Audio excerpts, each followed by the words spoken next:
ನಮಸ್ಕಾರ.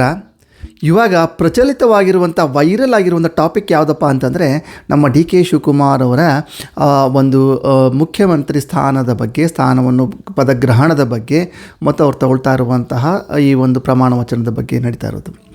ಸೊ ಇದನ್ನೇ ನಾವು ಫೆಬ್ರವರಿ 2022ರಲ್ಲಿ ಒಂದು ಖಾಸಗಿ ವಾಹಿನಿಯಲ್ಲಿ ಹೇಳಿದ್ದೀವಿ. ಅದಲ್ಲದೆ ಡಿಸೆಂಬರ್ 2022ರಲ್ಲೂ ಕೂಡ ಹೇಳಿದ್ದೀವಿ. ಅದಲ್ಲದೆ ಮೇ 3, 2023ಯಲ್ಲೂ ಕೂಡ ಹೇಳಿದ್ದೀವಿ. ಏನಪ್ಪ ಅಂತಂದರೆ ಮುಂಬರುವಂತಹ ಪೀಳಿಗೆಯಲ್ಲಿ, ಮುಂಬರುವಂತಹ ಒಂದು ಟೈಮ್ ಡ್ಯೂರೇಷನ್ನಲ್ಲಿ, ಅಂದರೆ 2023ಇಂದ 2028 ಟೈಮ್ ಡ್ಯೂರೇಷನ್ ಇದೆ. ಏನು ಈ ಒಂದು ಟೆನ್ಯೂರ್ ಇದೆ, ಈ ಟೆನ್ಯೂರಲ್ಲಿ ಡಿ ಕೆ ಶಿವಕುಮಾರ್ ಅವರು ಅಲ್ಪಕಾಲದ CM ಆಗ್ತಾರೆ ಅಂತ ಪ್ರಪ್ರಥಮವಾಗಿ ನುಡಿದದ್ದು ನಾನೇ. ಆವಾಗ ಬ್ಯಾಕ್ ಟು ಬ್ಯಾಕ್ ನಾವು ಹೇಳ್ತಾನೆ ಹೋದಾಗಲೂ ಕೂಡ ಯಾರು ಜನಗಳು ಅದರ ಬಗ್ಗೆ ತಾತ್ಸಾರ ಮಾಡಿದರು.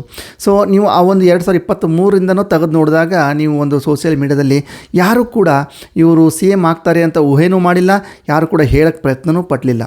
ಸೊ ಪ್ರಪ್ರಥಮವಾಗಿ ಹೇಳಿದ್ದು ನಾವೇ.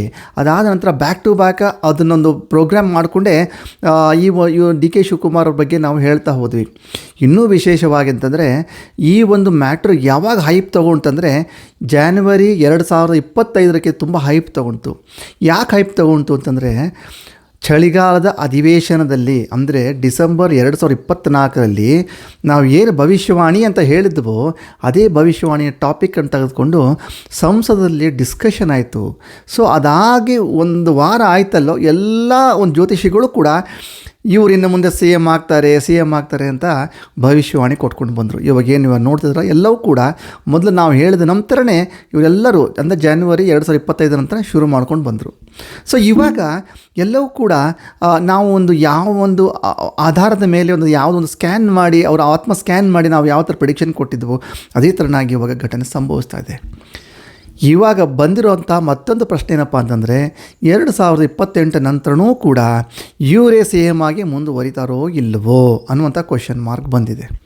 ಸೊ ಖಂಡಿತವಾಗಿಯೂ ಈ ಒಂದು ಗೊಂದಲವನ್ನು ಅಥವಾ ಈ ಒಂದು ಪ್ರಶ್ನೆಯನ್ನು, ಈ ಪ್ರಶ್ನೆಗೆ ಒಂದು ಸರಿಯಾದ ಉತ್ತರ ಕೊಡುವಂತಹ ಪ್ರಯತ್ನವನ್ನು ನಾನು ಈ ಮುಂದಿನ ಬರುವಂತಹ ನಮ್ಮ ಸುವರ್ಣ ನ್ಯೂಸ್ ಎಪಿಸೋಡಲ್ಲಿ ಮಾಡ್ತೀನಿ.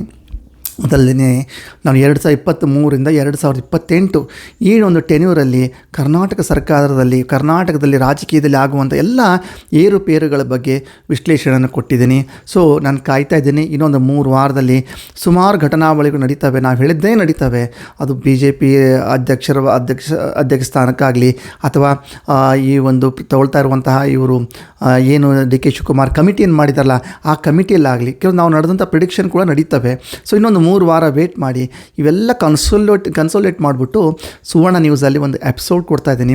ಯಾಕೆಂದರೆ ನಮಗೆ ಸುವರ್ಣ ನ್ಯೂಸಲ್ಲಿ ಎಪಿಸೋಡ್ ಸಿಗಬೇಕಂದ್ರೆ ಕೂಡ ಟೈಮ್ ಸ್ಲಾಟ್ ಇರುತ್ತೆ. ನಾವು ಅದಕ್ಕೆ ಅಡ್ವಾನ್ಸಾಗಿ ಹೇಳಬೇಕಾಗತ್ತೆ. ಯಾಕೆ ಅಲ್ಲಿ ಯಾವುದು ಇನ್ನೊಂದು ವಿಷಯ ಹೇಳಬೇಕಂದ್ರೆ ಯಾವುದು ಸುವರ್ಣ ನ್ಯೂಸ್ ಆಗಲಿ ಅಥವಾ ಕನ್ನಡದಲ್ಲಾಗಲಿ ಯಾರದೇ ಒಂದು ಪ್ರೊಫೈಲು ಅದನ್ನು ಟೆಲಿಕಾಸ್ಟ್ ಮಾಡ್ತಾರೆ ಅಂದರೆ ಸುಮ್ಮನೆ ಮಾಡಲ್ಲ.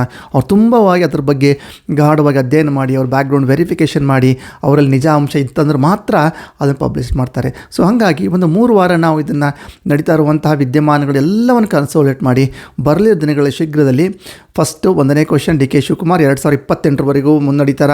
2ನೇ ಕ್ವಶನ್ 2028ರಿಂದ 2033ವರೆಗೂ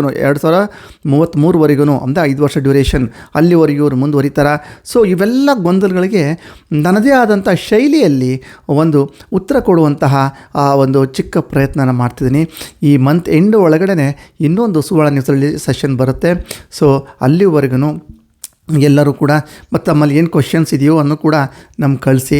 ಈ ಒಂದು ಕರ್ನಾಟಕ ರಾಜಕೀಯದ ಬಗ್ಗೆ ಖಂಡಿತವಾಗೂ ಅವಕ್ಕೆಲ್ಲಕ್ಕೂ ಉತ್ತರ ಕೊಡುವಂತಹ ಒಂದು ಪ್ರಯತ್ನವನ್ನು ಖಂಡಿತ ನಾನು ಮಾಡ್ತೀನಿ. ಸೊ ಇಷ್ಟು ಹೇಳ್ತಾ ಇವತ್ತಿನ ಕಿರುಸಂಚಿಕೆ ಅಲ್ಪಾವಧಿ ಮಾಡ್ತಿದ್ದೀನಿ. ಸರ್ವೇ ಜನಾಃ ಸುಖಿನೋ ಭವಂತು.